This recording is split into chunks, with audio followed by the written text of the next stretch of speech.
Hello guys, आज का हमारा टॉपिक है इक्वलिटी। इक्वलिटी समानता। समानता क्या होती है? What is the meaning of equality? Equality है जी जब हमारे देश में सबको समान अधिकार दिए जाते हैं, चाहे वो उनके पॉलिटिकल राइट्स हो, चाहे वो उनके सोशल राइट्स हो, चाहे हमें कोई भी काम करना है, किसी भी तरह की एजुकेशन लेनी है, कोई भी धर्म यानी रिलीजन छोड़ना है, कोई भी धर्म को अपनाना है, ठीक है, या फिर कहीं पे भी घूमना है, तो किसी भी तरह का हमारे ऊपर कोई रुकावट नहीं डाली जाएगी कि ये लोग यहाँ आ नहीं सकते, ये इनके लिए ये काम करने का अधिकार नहीं है, ये लोग यहाँ एजुकेशन नहीं ले सकते।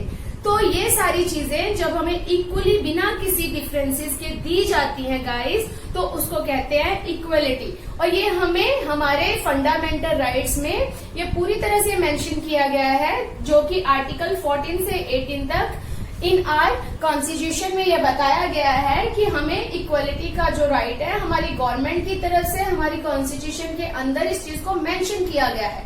तो ठीक है गाइस, हमारे संविधान में ये चीज लिखित है कि हम लोग ऑल आर इक्वल, बिना किसी भेदभाव के हम लोग कहीं पे भी घूम सकते हैं, कहीं पे भी जा सकते हैं, कहीं पे भी खा सकते हैं, कोई भी रिलीजन अपना सकते हैं और कोई भी रिलीजन छोड़ सकते हैं। तो ये सारी चीजें बेस्ड है इक्वलिटी के, जिसको हम हिंदी में बोलते हैं गाइस समानता। किसी तरह की कोई कंफ्यूजन जो है नहीं रहनी चाहिए। और ये हमारे आर्टिकल 14 से 18 तक मेंशन किया गया है। अगर क्वेश्चन आता है कि कौन से आर्टिकल के अंदर है, तो 14 to 18 जो है इसी चीज को डिस्क्राइब करता है कि हमें राइट टू इक्वलिटी मिला हुआ है। अब इक्वलिटी जो है वो क्या शो करती है, किन किन राइट्स को लेके हमें पता चलता है कि हम वी आर इक्वल। तो गाइस सबसे पहले आता है राइट टू वोट।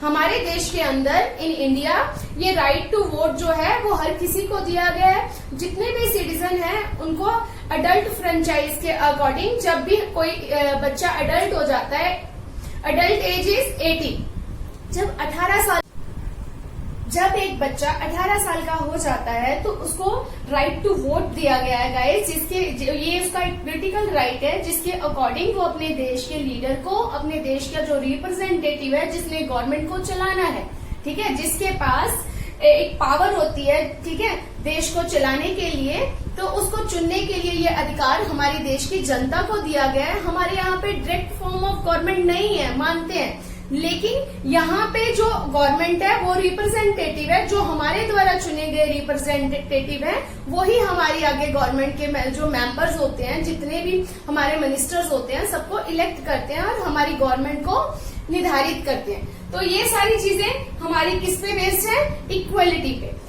ये क्यों किया गया गाइस? ये इसलिए किया गया क्योंकि हमारे देश में बहुत पहले, अब भी है कई जगह पर इनइक्वालिटी, असमानता पाई जाती थी। और उस असमानता के भेदभाव को खत्म करने के लिए गाइस हमारे स्कूल्स में 2001 में एक रूल बनाया गया जिसको हम कहते हैं मिड डे मील। कब बनाया गया? 2001 में, ठीक है, जिसको हम लोग कहते हैं मिड डे मील, जिसके अकॉर्डिंग जितने, ये सबसे पहले तमिलनाडु में शुरू किया गया, ठीक है, जो बहुत सक्सेसफुल रहा और फिर धीरे धीरे गवर्नमेंट के अकॉर्डिंग ये हर जगह पर शुरू किया जाए और 6 मंथ के अंदर अंदर ये रूल इंडिया के तकरीबन जितने भी गवर्नमेंट स्कूल थे सब में शुरू किया गया। इसने काफी हद तक जो इनइक्वालिटी की भावना थी या कह लो कि कास्ट सिस्टम था उसको काफी हद तक ठेस पहुंचाई। जब स्कूल में खाना मिलने लगा, वन टाइम का मील जो था स्कूल प्रोवाइड करता था, जब वो सारे बच्चे इकट्ठे बैठ के खाना खाते थे गाइस, तो उनके अंदर जो हीन भावना है या एक दूसरे को लेके जो बैड फीलिंग्स है कि ये छोटा है, मैं बड़ा हूँ, इसकी जाति छोटी, मेरी जाति बड़ी, तो वो चीजें जो थी वो खत्म होने लगी, ठीक है। तो ये काफी सक्सेसफुल रहा गाइस, तो अभी भी ये कंटिन्यू है। तो अगर आपको पूछा जाए कि राइट टू जो वोट है, ठीक है, वो किसके अकॉर्डिंग मिला हुआ है हमें? इक्वलिटी की जो फंडामेंटल राइट में मेंशन किया गया है समानता का अधिकार, उसके अंदर हमें राइट टू वोट गाइस दिया गया है, ठीक है। और अगर आ जाए मिड डे मील से रिलेटेड कोई क्वेश्चन, तो अब 2001 में सबसे पहले कहाँ स्टार्ट हुआ? ये तमिलनाडु में स्टार्ट हुआ। और आज के डेट में तकरीबन जितने भी गवर्नमेंट स्कूल आप जाओगे वहां पे मिड डे मील की जो फैसिलिटी है वो प्रोवाइड करवाई गई है। और इसके साथ ही एक और चीज बढ़ी गाइस, वो ये थी कि बच्चे रेगुलरली स्कूल आने लगे। जो बच्चे कभी स्कूल आना पसंद नहीं करते, अब समानता के अंदर जो इक्वलिटी का राइट है वो हमें क्यों दिया गया, कौन सी भावना को खत्म करने के लिए दिया गया? इनइक्वालिटी जब किसी भी तरह का भेदभाव किया जाता है, जैसे पहले औरतें थी, औरतों को इलेक्शन या कह लो इलेक्शन में खड़े होने के लिए, चुनाव में खड़े होने का कोई अधिकार नहीं था। इनइक्वालिटी, कुछ लोगों का ये कहना है कि हाँ भाई ये भारत में तो डेमोक्रेसी है, लोकतंत्र होने के बावजूद भी यहाँ पे समानता को लेकर कई मुद्दे उठते हैं कि हम समानता को लेकर लोगों को स्ट्रगल करना पड़ता है समानता को पाने के लिए। तो ऐसा नहीं है गाइस, ये चीज फॉरेन कंट्रीज में भी चलती आ रही है।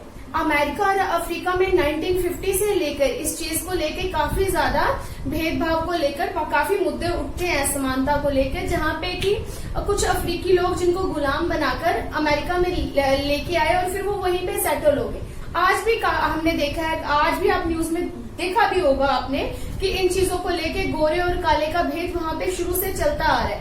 तो किसी भी तरह की गवर्नमेंट हो, चाहे वो डेमोक्रेटिक हो, अरिस्टोक्रेटिक हो या किसी भी तरह की मोनार्की हो, किसी भी तरह की गवर्नमेंट आप देख लोगे तो आप ये चीज देखोगे वहां पे कि समानता और इनइक्वालिटी दो चीजें पाई जाएंगी और दोनों को लेके लोगों में जो भेदभाव है वो पाया जाएगा। लेकिन इस चीज को खत्म करने के लिए हमारी गवर्नमेंट ने जो कदम उठाए हैं गाइस वो बहुत हेल्पफुल है। बात करेंगे आर्टिकल 15 की, जो इक्वलिटी बेस्ड ही है गाइस, जिसमें ये मेंशन किया गया है कि हमारे देश में, हमारे कॉन्स्टिट्यूशन के अंदर ये चीज मेंशन है कि हमारे देश में या हमारे संविधान के अंदर या हमारे कानून के सामने किसी के साथ भी रिलीजन, कास्ट, जेंडर या फिर किसी के बर्थ प्लेस या किसी के मूल वंश, कि वो किस वंश को बिलोंग करता है, किस जाति को बिलोंग करता है, किस धर्म को बिलोंग करता है, किस कल्चर को बिलोंग करता है, उसकी क्या बैकग्राउंड है, वो लिंग के आधार पर या फिर बर्थ प्लेस, उसके जन्म स्थान के आधार पर किसी तरह का कोई भेदभाव नहीं किया जाएगा। और अगर उसके साथ किसी तरह का कोई भेदभाव किया जाएगा तो वो लीगल राइट के अकॉर्डिंग हमारा जो कानून है वो उसकी पूरी प्रोटेक्शन करेगा। वो न्यायालय का दरवाजा खड़का सकता है। जिस टॉपिक को खत्म करने के बाद अब आपको बहुत अच्छी तरह समझ आ गया होगा कि इक्वलिटी क्या होती है। ठीक है, इक्वालिटी में किन किन तरह की जो प्रॉब्लम्स हैं वो फेस करनी पड़ती है, इक्वालिटी कहाँ कहाँ पाई जाती है। ऑल ओवर इंडिया में नहीं गाइस, किसी भी तरह का फॉर्म ऑफ गवर्नमेंट हो उसमें जो लोगों को इनइक्वालिटी है वो फेस करनी पड़ती है और इस चीज को लेकर जो स्ट्रगल है वो चलता रहता है। अमेरिका में आज भी अफ्रीकन और अमेरिकन जो लोग रह रहे हैं उनके साथ काफी भेदभाव होता है, जबकि 1964 में एक सिविल राइट के अकॉर्डिंग इस चीज को बैन किया गया था। ठीक है, और उसके बावजूद भी उन लोगों को ये चीजें फेस करनी पड़ती है। आए दिन वहां पे इन चीजों को लेके बहुत सारे इश्यूज उठते हैं। ठीक है, अब ये सारा टॉपिक क्लियर करने के बाद हम नेक्स्ट इसके क्वेश्चन आंसर करेंगे अपनी अगली वीडियो में। तो गाइस, उम्मीद करती हूँ आपको ये वीडियो पसंद आया होगा। इसको ज्यादा से ज्यादा लोगों में शेयर करो, सब्सक्राइब करो, ठीक है, और लाइक करो। अगर आपको कुछ नहीं समझ आया तो कमेंट बॉक्स में जरूर अपने कमेंट्स को दो, जिससे ये पता चले कि आपको क्या चीज समझ नहीं आई, तो हम उन टॉपिक्स को लेके एक अलग वीडियो बना सकें। ठीक है, तो ओके गाइज, बाय।